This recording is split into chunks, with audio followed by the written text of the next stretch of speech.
السلام علیکم ورحمۃ اللہ وبرکاتہ۔ بسم اللہ الرحمن الرحیم۔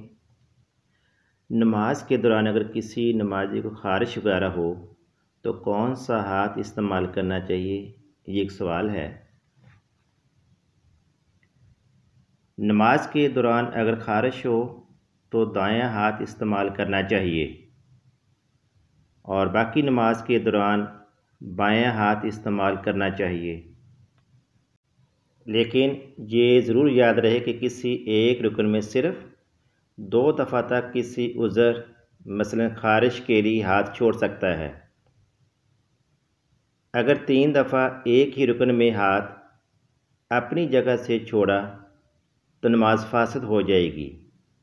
اگر کوئی صبر کرے اور خارش وغیرہ نہ کرے تو انشاءاللہ امید ہے کہ اللہ تعالیٰ اجر و ثواب عطا کرے گا۔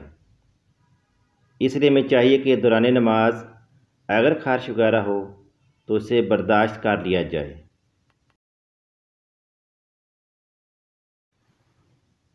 آپ سے گزارش ہے کہ آپ ہماری ویڈیو کو لائک کریں، چینل کو سبسکرائب کریں اور بیل نوٹیفیکیشن کو آن کریں تاکہ آپ کو آنے والی ہر نئی ویڈیو کا نوٹیفیکیشن مل سکے۔